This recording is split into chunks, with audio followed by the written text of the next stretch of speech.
ಕನ್ನಡ ನಾಡಿನ ಗರ್ವದ ಕಹಳೆ, ಚಾಲುಕ್ಯರ ಶೌರ್ಯದ ಜ್ವಾಲೆ, ವಾತಾಪಿಯ ವೀರ ಸಿಂಹಾಸನದ ಅಧಿಪತಿ, ಪರಾಕ್ರಮದ ಅಚ್ಚಳಿಯದ ಒಡಪು ನಮ್ಮ ಇಮ್ಮಡಿ ಪುಲಿಕೇಶಿ.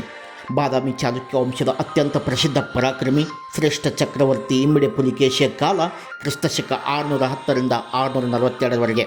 ಬಾಲ್ಯದ ಹೆಸರು ಎರೆಯ, ತಂದೆ ಕೀರ್ತಿವರ್ಮ. ಕೀರ್ತಿವರ್ಮ ನಿಧನವಾದಾಗ ಇಮ್ಮಡಿ ಪುಲಿಕೇಶಿ ಚಿಕ್ಕವನಾಗಿದ್ದರಿಂದ ಆತನ ಚಿಕ್ಕಪ್ಪ ಮಂಗಳೇಶ ಸಿಂಹಾಸನವೇರಿದನು. ಕಾಲ ಸಾಗಿದ್ದು ಪುಲಿಕೇಶಿಯ ನರನಾಡುಗಳಲ್ಲಿ ಹರಿಯುತ್ತಿದ್ದು ಚಾಲುಕ್ಯರ ರಾಜರಕ್ತ. ಹೃದಯದಲ್ಲಿ ಹೊತ್ತಿದ್ದು ಸಾಮ್ರಾಜ್ಯದ ಕನಸು. ಕಣ್ಣಲ್ಲಿ ಹೊಳೆಯುತ್ತಿದ್ದ ವಾತಾಪಿಯ ಸಿಂಹಾಸನ. ಇನ್ನು ತಡ ಮಾಡದೆ ಸಿಂಹಾಸನ ಬಿಟ್ಟುಕೊಡದ ಚಿಕ್ಕಪ್ಪ ಮಂಗಳೇಶನನ್ನು ಸೋಲಿಸಿ ಪುಲಿಕೇಶಿ ಚಕ್ರವರ್ತಿಯಾದನು. ಸಿಂಹಾಸನದಲ್ಲಿ ಕುಳಿತ ಇಮ್ಮಡಿ ಪುಲಿಕೇಶಿಯ ದೃಷ್ಟಿ ದಕ್ಷಿಣದ ದಿಗಂತದತ್ತ ಹರಿದಿತ್ತು. ಮೊದಲು ಬನವಾಸಿ ಕದಂಬರ ವಿರುದ್ಧ ಚಾಲುಕ್ಯರ ಕಹಳೆ ಮೊಳಗಿತ್ತು. ಕದಂಬರ ಶಕ್ತಿಯನ್ನು ಮಣಿಸಿ ಅವರನ್ನು ತನ್ನ ಆಧೀನಕ್ಕೆ ತಂದನು. ನಂತರದಲ್ಲಿ ತಲಕಾಡಿನ ಗಂಗರನ್ನು, ಕರಾವಳಿಯ ಅಳುಪರ ಶಕ್ತಿಯನ್ನು ಮಣಿಸಿ ತನ್ನ ಪ್ರಭಾವ ಮತ್ತಷ್ಟು ವಿಸ್ತರಿಸಿದನು. ಅವನ ಕತ್ತಿ ಗೆದ್ದಿದ್ದು ಕೇವಲ ಯುದ್ಧಗಳನ್ನಲ್ಲ, ಚಾಲುಕ್ಯ ಸಾಮ್ರಾಜ್ಯದ ಗಡಿಗಳನ್ನೇ ವಿಸ್ತರಿಸ ಹೊರಟ. ಮುಂದೆ ಕಂಚಿಯ ಸಿಂಹಾಸನದಲ್ಲಿ ಕುಳಿತಿದ್ದ ಪಲ್ಲವ ರಾಜ ಮೊದಲನೇ ಮಹೇಂದ್ರವರ್ಮನನ್ನು ರಣಭೂಮಿಯಲ್ಲಿ ಸೆಣಸಿ ಯುದ್ಧದ ಧೂಳಿನಲ್ಲಿ ಇಮ್ಮಡಿ ಪುಲಿಕೇಶಿ ವಿಜಯದ ಕಹಳೆ ಮೊಳಗಿಸಿದ. ಇಮ್ಮಡಿ ಪುಲಿಕೇಶಿ ಕರ್ನಾಟಬಲ ಎಂಬ ಸೈನ್ಯ ಹಾಗೂ ನೌಕಾಪಡೆಯ ಸಹಾಯದಿಂದ ದಕ್ಷಿಣ ಭಾರತದಾದ್ಯಂತ ತನ್ನ ಪ್ರಭಾವವನ್ನು ಬೀರಿದನು. ಪೂರ್ವ ಮತ್ತು ಪಶ್ಚಿಮ ಭಾಗಗಳಲ್ಲಿ ಕೊಂಕಣದ ಮೌರ್ಯರನ್ನು ಸೋಲಿಸಿ ಎಲಿಫೆಂಟಾ ದ್ವೀಪವನ್ನು ವಶಪಡಿಸಿಕೊಂಡ.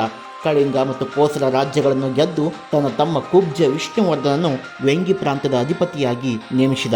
ಇವನೇ ಮುಂದೆ ಪೂರ್ವ ಚಾಲುಕ್ಯರ ವಂಶಕ್ಕೆ ಅಡಿಪಾಯ ಹಾಕಿದ. ನಂತರ ಉತ್ತರದಿಂದ ರವಿಯಂತೆ ಹರಿದು ಬಂದ ಸಾಮ್ರಾಟ ಹರ್ಷವರ್ಧನನ ಅಶ್ವಪಡೆಯ ಬರಕ್ಕೆ ನರ್ಮದಾ ನದಿಯ ತೀರದಲ್ಲಿ ಬೆಟ್ಟ ನಿಂತಿತ್ತು. ಅದುವೇ ಇಮ್ಮಡಿ ಪುಲಿಕೇಶಿ. ಹರ್ಷನ ರಣರಂಗದ ಛಲ, ಗರ್ವದ ಅಹಂಕಾರವನ್ನು ಅಡಗಿಸಿ ಉತ್ತರದಿ ಬಂದ ಚಕ್ರವರ್ತಿಯನ್ನು ದಕ್ಷಿಣದ ಮಣ್ಣಿನಲ್ಲಿ ಕರಗಿಸಿ ದಕ್ಷಿಣ ಪತೇಶ್ವರ ಎಂಬ ಬಿರುದಿನ ಮುಕ್ಕಿಟ ತೊಟ್ಟ ಪುಲಿಕೇಶಿಗೆ ನರ್ಮದಿ ಸಾಕ್ಷಿಯಾಗಿತ್ತು. ಈ ಮಹಾವಿಜಯದಿಂದ ಪುಲಿಕೇಶಿಯ ಕೀರ್ತಿ ಇಡೀ ಭಾರತದ ತುಂಬೆಲ್ಲ ಹರಡಿತು. ಆದರೆ ವಿಧಿ ಆಟವೇ ಬೇರೆಯಾಗಿತ್ತು. ಇತಿಹಾಸದ ಪ್ರತಿಯೊಂದು ವಿಜಯಕ್ಕೂ ಒಂದು ಕಠಿಣ ಪರೀಕ್ಷೆ ಕಾಯುತ್ತಿರುತ್ತದೆ. ಪಲ್ಲವ ರಾಜ ಮೊದಲನೇ ಮಹೇಂದ್ರವರ್ಮನ ಸೋಲು ಅವನ ಮಗ ನರಸಿಂಹವರ್ಮನ ಹೃದಯದಲ್ಲಿ ಸೇಡಿನ ಜ್ವಾಲೆಯನ್ನು ಹೊತ್ತಿಸಿತು. ಸಮಯಕ್ಕಾಗಿ ಕಾಯುತ್ತಿದ್ದ ನರಸಿಂಹವರ್ಮ ತನ್ನ ಬೃಹತ್ ಸೈನ್ಯದೊಂದಿಗೆ ಕ್ರಿಸ್ತಶಕ 642ರ ಸುಮಾರಿಗೆ ಚಾಲುಕ್ಯರ ರಾಜಧಾನಿ ಬಾದಾಮಿಯ ಮೇಲೆ ಭೀಕರ ದಾಳಿ ಇಟ್ಟನು. ಕತ್ತಿಗಳು ಝಳಪಿಸಿದವು. ಆನೆಗಳ ಗರ್ಜನೆ, ಭೂಮಿಯೇ ಯುದ್ಧದ ಸದ್ದಿಗೆ ನಡುಗಿತು. ಕೊನೆಯವರೆಗೂ ಧೈರ್ಯದಿಂದ ಹೋರಾಡಿದ ಇಮ್ಮಡಿ ಪುಲಿಕೇಶಿ ಈ ನಿರ್ಣಾಯಕ ಯುದ್ಧದಲ್ಲಿ ಪರಾಭವಗೊಂಡನು. ಇತಿಹಾಸಕಾರರು ಇದೇ ಯುದ್ಧದಲ್ಲಿ ವೀರಮರಣ ಹೊಂದಿದೆ ಎಂದು ಅಭಿಪ್ರಾಯಪಟ್ಟಿದ್ದಾರೆ.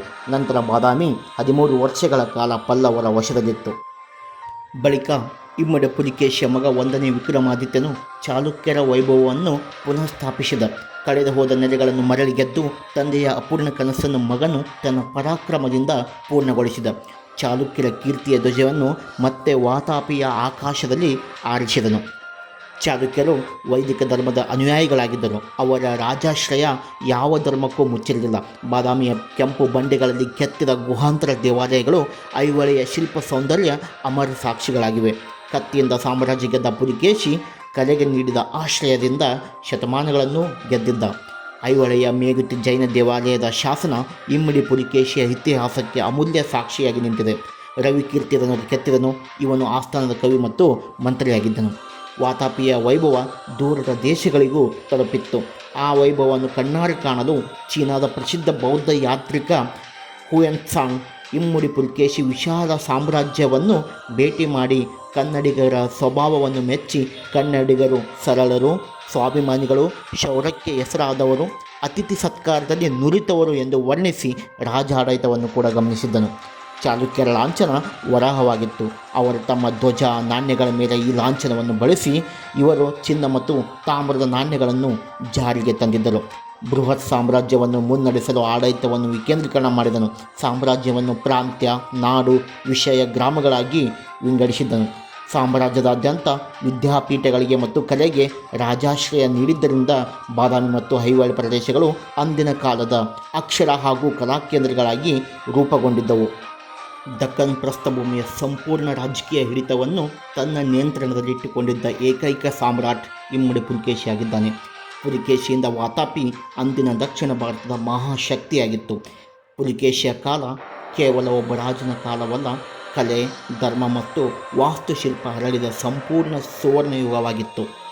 ಶತ್ರುಗಳ ಎದೆಯಲ್ಲಿ ಭಯವನ್ನು ಬಿತ್ತಿ ಸಾಮ್ರಾಜ್ಯದ ಗಡಿಗಳಿಗೆ ಗರಿಮೆಯ ತಿಲಕವಿಟ್ಟ ನಮ್ಮ ಕನ್ನಡದ ಪುಲಿಕೇಶಿ ಎಂದಿಗೂ ಅಜರಾಮರ.